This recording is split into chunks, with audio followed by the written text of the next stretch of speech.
anos depois no Flamengo. Aí trabalhamos junto, foi muito bacana, né? Ele é um cara do bem demais, é um cara... Aquele ano foi muito atípico pro Flamengo, né? Muito legal, a gente chegava no Nordeste e era 5.000 pessoas no aeroporto esperando, né? O Ronaldo era um ídolo mundial já, né? E veio pra cá naquela época, foi um ano bem legal. O ano daquela virada, no Santos? Foi, eu tava né? lá, no 5x4 eu tava.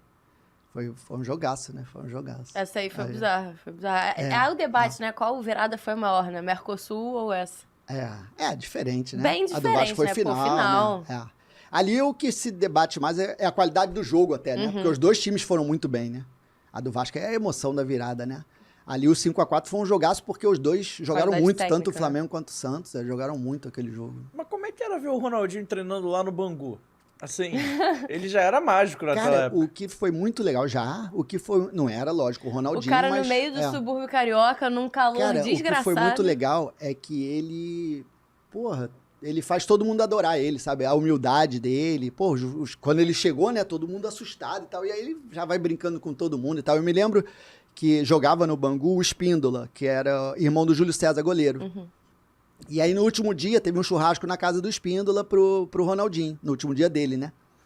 E aí foi todo mundo, ele foi muito legal. Foi uma semana muito legal. O pessoal que vivenciou aquilo lá, até hoje comenta daquilo, né? Na época, pessoas que hoje estão no futebol, Bruno Lazzaroni estava naquele grupo, o Marquinhos, um lateral esquerdo que jogou no Fluminense, no Náutico, o Eduardo, goleiro, o Alex.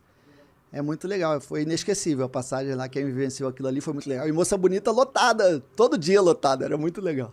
Pô, que maneiro. E você falou do 5x4, mas assim, aquele ano pro Flamengo foi um ano interessante, porque era o ano do funk, né? Tinha o bonde do Mengão sem freio toda hora tocando. Nossa, e como é que o Ronaldo... Que ele encarnava muito esse espírito, ele puxava aquela comemoração. Tocou muito no vestiário essa aí? Sim, tocou.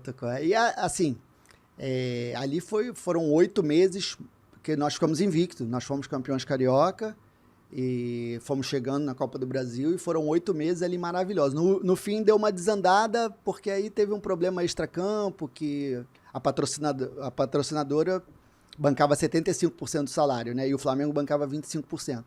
E aí o Flamengo brigou com a patrocinadora, aí começou a não pagar mais o Ronaldinho, né? Aí começou a dar confusão, aí o Ronaldinho deu umas escorregadas lá, porque não recebia, né? Aí começou a chegar mais tarde em treino, coisa que nos 8 primeiros meses foi perfeito, deu tudo certo, né?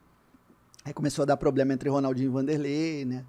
Aí a coisa degringolou um pouquinho, mas o vestiário era muito legal. E você no meio disso, você tentava... Exatamente.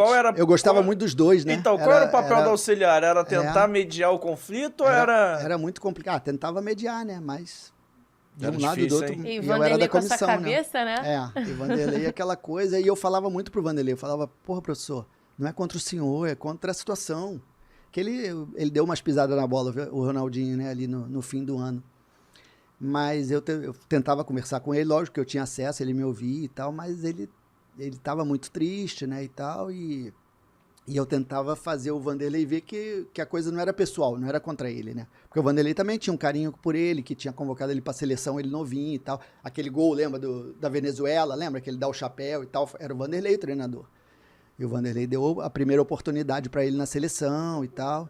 Então o Vanderlei achava que ele não devia ter aquele tipo de comportamento. Na verdade, os dois tinham uma certa razão, né? É complicado você puxar para um lado ou para o outro, né? Você acha que o final poderia ter sido diferente se eles tivessem cada um cedido um pouquinho? Sim, com certeza. Ali...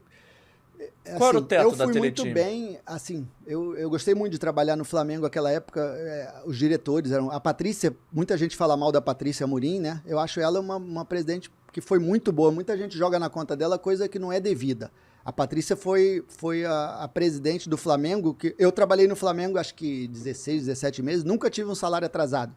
A Patrícia foi a que botou... o pessoal só fala do Bandeira, né? Mas quem começou a botar o Flamengo nos trilhos foi a Patrícia. É porque ela ficou marcada porque teve essa briga com o Ronaldinho, que o Ronaldinho depois botou na justiça e tal. Mas a Patrícia, na minha opinião, fez um mandato excelente. Ela começou a botar o Flamengo nos trilhos. Quem brigou por cota de televisão a mais e conseguiu e tal foi o mandato da Patrícia. Então o Flamengo, na minha opinião, deve muito à Patrícia e ela é uma pessoa muito injustiçada ali. Eu acho que ela fez um baita de um governo. Só que, assim, ela tinha dificuldade por ser mulher, não tem jeito na questão da briga do Ronaldinho com o Vanderlei, né? ela não tinha aquela entrada em nenhum dos dois. Isso aí realmente aconteceu, entendeu? E o diretor de futebol, que era o Veloso, que também era um cara que eu gosto muito, também era um cara também muito tentando apaziguar e tal. Então acabou não havendo só houve o conflito, né? Não houve o que aconteceu ali a conciliação. O que aconteceu é que no fim do ano o Ronaldinho vinha chegando atrasado e tal, em alguns treinos, justamente por causa disso. E o Thiago Neves também estava muito bem na época, né? E o Thiago Neves era emprestado do time da Arábia, né? Pouca gente fala isso diretamente, né? O que aconteceu foi o seguinte, que tinha que se dar um dinheiro muito grande para o Thiago Neves ficar, para comprar o Thiago Neves, e o Thiago Neves estava muito bem. E o Ronaldinho, os últimos 3 meses, não foi tão bem. E aí o Vanderlei era a favor de que se contratasse o Thiago e não renovar, e aproveitar que tinha os 75% não estava sendo pago, fazer um acordo ali e tal, e dar o passe pro Ronaldinho. Só que a Patrícia ficou entre a cruz e a espada, né? Como é que ela ia mandar embora o Ronaldinho? Era complicado, né? E o Vanderlei bateu o pé. Não, pô, compra o Thiago Neves. E aí foi feito justamente ao contrário. O Flamengo não comprou, o Fluminense comprou. Foi lá na época, o Thiago jogou com a gente em 2011. 2012 o Fluminense comprou, foi no time árabe e comprou. Mas a preferência era do Flamengo. Se o Flamengo tivesse exercido a preferência... Mas o Flamengo não podia exercer porque tinha que pagar, no acordo lá, teve que pagar tudo ao Ronaldinho, entendeu? E o Vanderlei era a favor que ficasse o Thiago e que se liberasse o Ronaldo.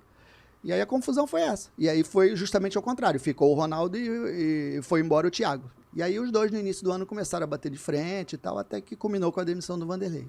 Pô, meus bonitos e bonitas, acabou o corte agora, mas calma, fica tranquilo, tá vindo mais muita coisa por aí no Fora do Jogo Podcast, pra você não perder nada, é muito simples, muito fácil. Você se inscreve aqui no canal, ativa o sininho da notificação e curte as nossas redes sociais, @Fora do Jogo Cast, no Twitter e no Instagram. Vem que a gente tá esperando você.